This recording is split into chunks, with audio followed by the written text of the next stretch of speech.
Amulet, Part 3. So let's get started. Do you know what happens when stone keepers lose control of their powers? Yes, I have witnessed it happen. Have you? Many years ago. I was much younger, working on the family farm where we bred storm birds for the elf army's war efforts. 4 generations of the family were raised on the farm, and when we were all experts at breeding and training the birds. We understood they were being used as weapons of war, but they all so rarely saw combat, and neither did we. Until the night the war arrived at our doorstep. Doom. A stonekeeper lost control and grew to enormous size. As the figure approached, it appeared to be on fire, growing, burning, like a terrible firestorm taking the shape of a man. Brother, we must leave now. The stonekeeper destroyed everything, killed our birds, left us with nothing. I have hated yours kind since. Then why are you helping us? Because I now believe that we may be after the same thing, that perhaps you are as much as a victim of the stone's power as I am.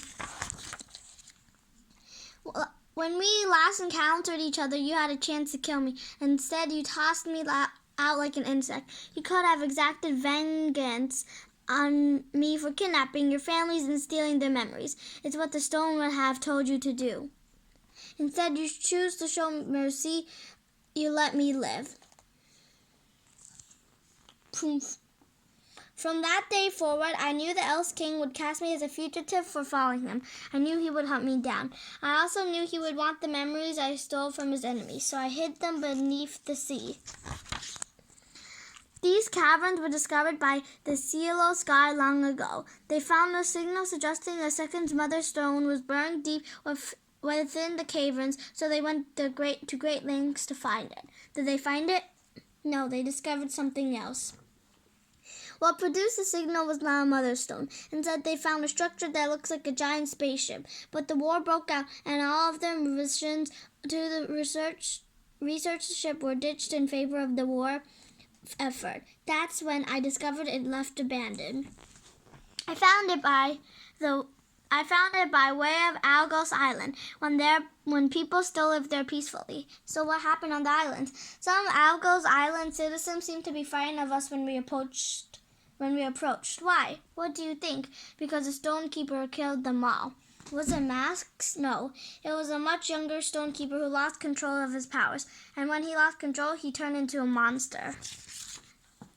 He was the stonekeeper who attacked your family. Yes. I've spent years studying his life, trying to figure out why it happened. I wanted to know how such monsters were created. I wanted to know so I could stop them. I discovered he was a good king, but very quiet. Most people did not even realize he was a stonekeeper. Those who knew him said he found the stone in the woods by pure chance, but I don't think it was chance. I don't think it was an accident. You believe the stone found him. It knew who was most vulnerable to its power.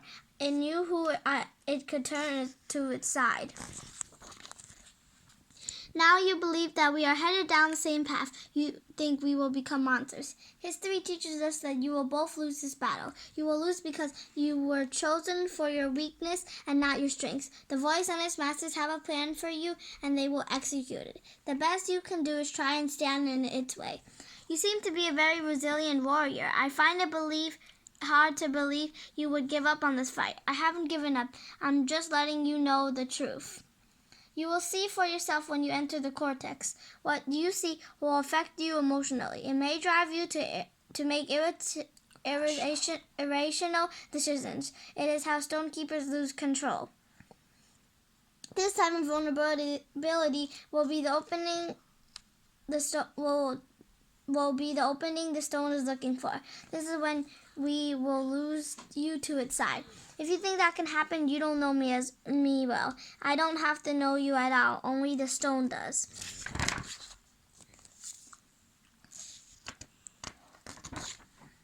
That ship is the size of a city. I think it is the seed for a city. Everything a new city needs to begin is contained in that dome. And this is where you've been storing memories? Yes, it has proven to be an ideal location. The ship was abandoned in a place few dared to look, so I've been able to use it for my own research. utilizing the advanced technology for my own needs. Can we breathe out there? Yes. The air down here is better than on the surface. The water is being suspended in the air like a wall. How is that possible? The ship can alter the molecular structures of its environment, providing us with the conditions we need to survive based on a profile of us. Someday we will understand how all of it works. Until then, the technology is still just magic to you and me. Down this hall, we will enter the field of memories. You will be surrounded by memory cubes that I've collected over the years. When you enter, I need you to remember one rule. Do not touch anything. There are so many memory cubes. How will we find the one we are looking for? I know the precise location of every memory that I have stolen. Even the most important ones are not given a special place. Otherwise, the enemy may realize just how valuable they are. The best protection is to leave the memories in locations that only I can recall. This is the one you want, but it feels heavier than I remember. Can it change? Added weight indicates more information, a longer memory. There's only one way to find out. We take it to the viewing nexus. What's the matter, Trellis? I think we're being followed. When you enter the memory, the enemy will know where you are. If the shadows are not already here, they will be by the time you return. I will do my best to fend them off, but I can only hold them back for so long. You will have to be quick. The Nexus allows me to view the contents of the stored memories, but only stone keepers can enter them. You can interact and even alter the memories.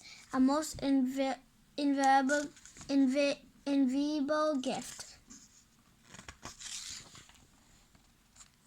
How do we get back here? You will find exits when you are in need of them, but many who enter decide never to return, or they lose control of the powers to the stone. I hope you fare better than them.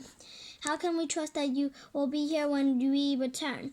You followed me to the bottom of the ocean. I think it's too late to lose your trust in me. Besides, you'll need someone to stay here and help buy you time. I also have to trust you won't leave me here. You have my word. Stay close, Emily. So I'm going to stop here. I hope you enjoyed my video. Please subscribe to our channel. Bye!